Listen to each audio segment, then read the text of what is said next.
గత వారం రోజుల నుండి యూకేలో అల్లర్లు జరుగుతున్నాయి. బట్ ఎందుకని అల్లర్లు జరుగుతున్నాయి అనే క్లియర్ డీటెయిల్స్ ముందుకు రావడం లేదు. మొన్న ఒక యూకే సిటిజన్ ప్రొటెస్ట్ గురించి ఫేస్బుక్లో పోస్ట్ పెట్టినందుకే యూకే ప్రభుత్వం అతనికి 20 నెలల జైలు శిక్ష ప్రకటించింది. మిస్టర్ బీన్ లాంటి సెలబ్రిటీస్ సైతం ముందుకొచ్చి యూకేలో ఫ్రీడమ్ ఆఫ్ స్పీచ్ లేదు అని స్టేట్మెంట్స్ ఇవ్వాల్సి వస్తోంది. గత 10 ఏళ్లలో ఇంత పెద్ద స్కేల్లో అల్లర్లు జరగడం ఇదే మొదటిసారి అని అంటున్నారు. అక్కడున్న మన భారతీయుల పరిస్థితి ఏంటి అని మనోళ్ళు కంగారు పడుతున్నారు. ఈ వీడియోలో నేను క్లియర్గా 10 నిమిషాల్లో యూకేలో జరుగుతున్న అల్లర్లకు అసలు కారణాలు ఏంటి అనేది చెప్తా.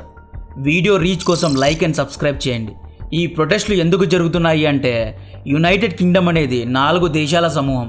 ఇంగ్లాండ్, వేల్స్, నార్థన్ ఐర్లాండ్, స్కాట్లాండ్ను కలిపితే యునైటెడ్ కింగ్డమ్ అవుతుంది. యునైటెడ్ కింగ్డమ్లోని అన్ని పెద్ద నగరాల్లో అంటే లండన్, మాంచెస్టర్, బెల్ఫాస్ట్లో అల్లర్లు జరుగుతున్నాయి.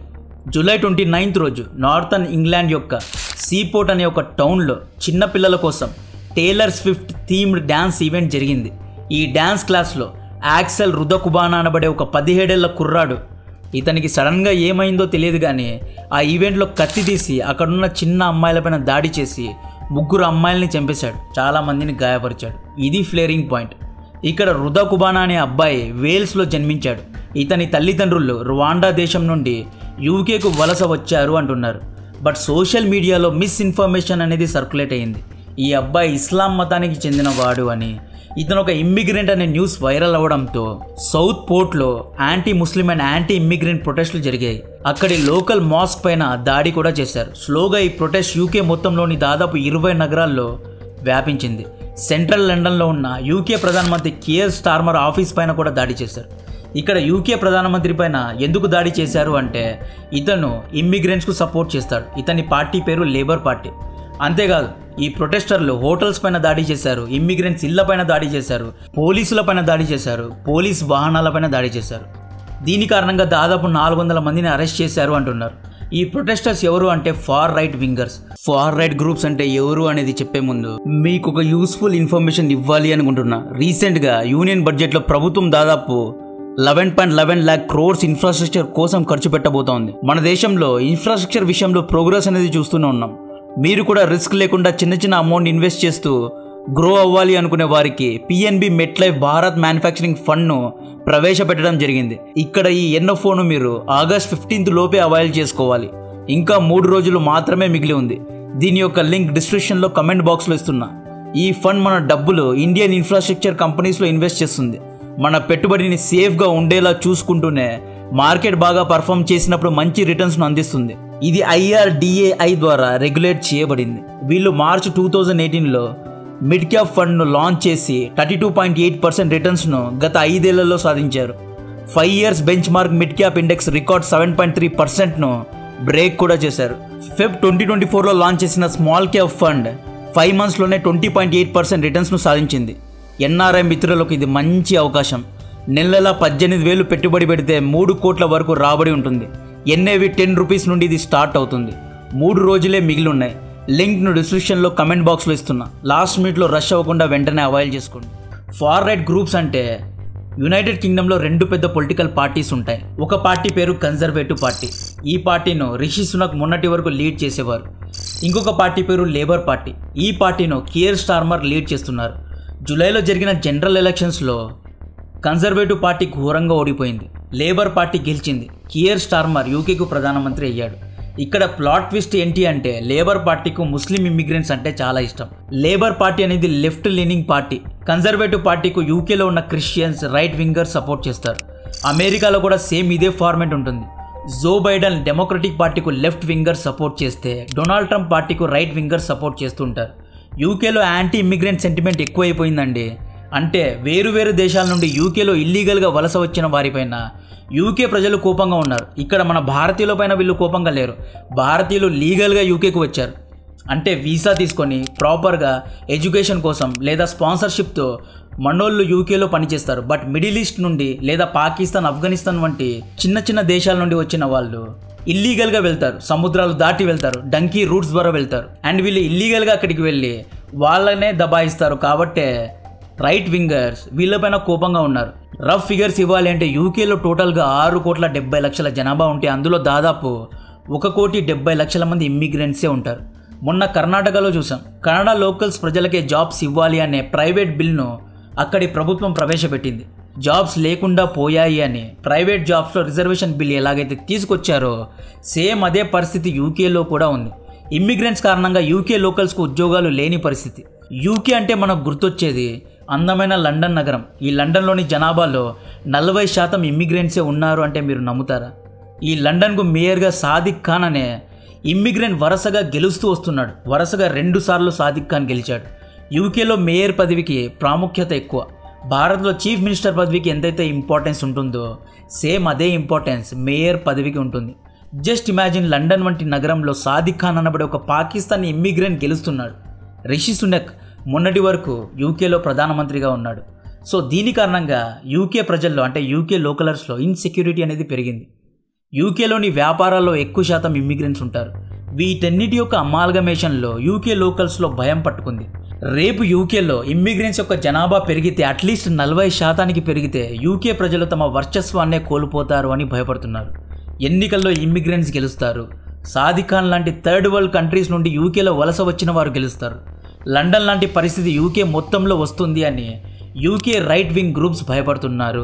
ఈ యాంటీ ఇమ్మిగ్రెంట్ సెంటిమెంట్కు టర్నింగ్ పాయింట్ ఏంటి అంటే ఫిబ్రవరి 2024లో ఏం జరిగింది అంటే ఈ పోస్టర్స్ చూడండి. వీళ్ళు యూకేలో షరియాలా కావాలి అని డిమాండ్ చేస్తున్నారు. ఇమ్మిగ్రెంట్స్కు ఆశ్రయం ఇచ్చి తిండి గుడ్డ ఇస్తే వీళ్ళు చేసే పని పరాయి దేశాల్లో ఇస్లామిక్ చట్టాలు కావాలి అని డిమాండ్ చేయడం. యూకేలో షరియా కౌన్సిల్స్ ఉన్నాయి. ఈ కౌన్సిల్స్ ఏం చేస్తాయి అంటే యూకేలో ఉన్న ముస్లిమ్స్ ఫ్యామిలీ మధ్యలో ఉన్న గొడవలను లేదా చిన్న చిన్న మ్యారేజ్ ఇష్యూస్ను రిజాల్వ్ చేస్తూ ఉంటాయి. ఫ్యామిలీ ఇష్యూస్ లేదా డైవర్స్ ఇష్యూ వంటివన్నీ ఈ షరియా కౌన్సిల్స్ పరిష్కారాలు ఇస్తూ ఉంటాయి. అంటే ఒక న్యాయ వ్యవస్థ లాగా వీళ్ళు తీర్పు ఇస్తూ ఉంటారు. ఈ తీర్పును షరియా చట్టం ఆధారంగా చేసుకొని ఇస్తూ ఉంటారు. అంటే త్రిబుల్ తలాక్, లేకపోతే ఎవరైనా అమ్మాయి మోసం చేస్తే ఆ అమ్మాయిని ఇది చేయడం, ఇలాంటి షరియా చట్టాలను బేస్ చేసుకొని వీళ్ళు తీర్పులు ఇస్తూ ఉంటారు. ఈ షరియా కౌన్సిల్స్ను అఫీషియల్గా యూకే ప్రభుత్వం గుర్తించలేదు, కానీ వీళ్ళు అన్అఫీషియల్గా తీర్పులు ఇస్తున్నారు. దీన్ని రిషి సునక్ ప్రభుత్వ నాయకులు ఖండించారు. అరే అలా ఎలా మీరు తీర్పులు ఇవ్వగలరు? ప్రజలందరూ యూకేలో ఉన్నప్పుడు ముస్లిమ్స్కు ఎందుకని ఒక చట్టం ఉండాలి? ఈ షరియా కౌన్సిల్స్ను తీసివేయాలి. మీరు యూకేలో యూకే దేశ చట్టాలకు అనుగుణంగా నడుచుకోవాలి. ప్యారలల్గా ఒక లీగల్ సిస్టమ్ను ఎలా నడపగలరు అని ప్రశ్నించారు. షరియా కౌన్సిల్స్ మెంబర్స్ పెద్ద ఎత్తున ప్రొటెస్ట్ చేసి మాకు యూకేలో షరియాలా కావాల్సింది అని డిమాండ్ చేశారు. ఉదాహరణకు నేపాల్ నుండి భారత్కు వలస వచ్చిన వారు మా నేపాలీల కోసం సపరేట్గా న్యాయ వ్యవస్థ ఉండాలి అని డిమాండ్ చేస్తే ఎలా ఉంటుంది? యూకే లోకల్స్కు కూడా సేమ్ ఇలాగే ఉంది. రిషి సునక్ ప్రధానమంత్రిగా ఉన్నప్పుడు ఈయన యాంటీ ఇమ్మిగ్రెంట్ లాను తీసుకొచ్చారు. ఇలా ఏం చెప్తుంది అంటే ఎవరైనా ఇల్లీగల్గా యూకేలో చొరబడితే డైరెక్ట్గా వాళ్ళని రువాండాకు డిపోర్ట్ చేస్తారు. వాళ్ళకి వీసాలు ఇచ్చి ఉద్యోగాలు ఇచ్చి ఫుడ్ షెల్టర్ వంటివి ఇవ్వకూడదు అనే లా తీసుకొచ్చారు. ఈ ఇల్లీగల్ రెఫ్యూజీలు ఎలా వస్తారు అంటే సముద్రాన్ని దాటి వస్తారు. ఈ వీడియో చూడండి. ఒక బోట్ ఇల్లీగల్ రెఫ్యూజీస్ను తీసుకొస్తోంది. ఈ ఇల్లీగల్ రెఫ్యూజీస్ను రిసీవ్ చేసుకుంటున్నారు, బస్లో తీసుకెళ్తున్నారు, ఫుడ్ పెడుతున్నారు, షెల్టర్ ఇస్తున్నారు. ఆ తర్వాత వీళ్ళకి జాబ్స్ కూడా ఇస్తారు. ఎవరూ ప్రశ్నించారు మీరు ఎక్కడి నుంచి వచ్చారు, ఎందుకు వచ్చారు, పారిపోయి వచ్చారా, మీ సమస్య ఏంటి అని ఎవ్వరూ అడగరు. యూకే ప్రభుత్వం రెఫ్యూజీలను స్వాగతిస్తుంది కాబట్టే ఇంతమంది ఇమ్మిగ్రెంట్స్ పెరిగారు. అప్పటి నుండి యూకే లోకల్స్లో ఒక భయం పట్టుకుంది. రేపు మేము కనుక మైనారిటీ అయిపోతే వీళ్ళు యూకేను మరో ఇస్లామిక్ కంట్రీగా మారుస్తారు అని యాంటీ ఇమ్మిగ్రెంట్స్ పైన కోపాన్ని పెంచుకున్నారు. ఈ సెంటిమెంటే యాంటీ ఇమ్మిగ్రెంట్ ప్రొటెస్ట్కు మెయిన్ రీజన్.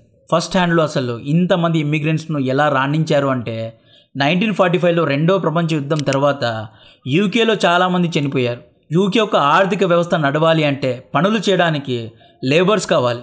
బస్సు నడపడానికి, వ్యవసాయ పనులు చేయడానికి, మిల్స్లో, ఇండస్ట్రీస్లో, మ్యానుఫ్యాక్చరింగ్ యూనిట్స్లో పనిచేయడానికి లేబర్స్ కావాలి. వ్యాపారంలో లాభం పొందాలి అంటే లేబర్స్ అనేవాళ్ళు చీప్గా దొరకాలి. యూకేలో చీప్ లేబర్స్ లేరు. సో లేబర్ షార్టేజ్ కారణంగా యూకే ప్రభుత్వాలు India, Pakistan, Bangladesh, middle east, Africa ఇలాంటి థర్డ్ వరల్డ్ కంట్రీస్ యొక్క ప్రజలకు ఫ్రీ వీసా ఎంట్రీ ఇచ్చారు.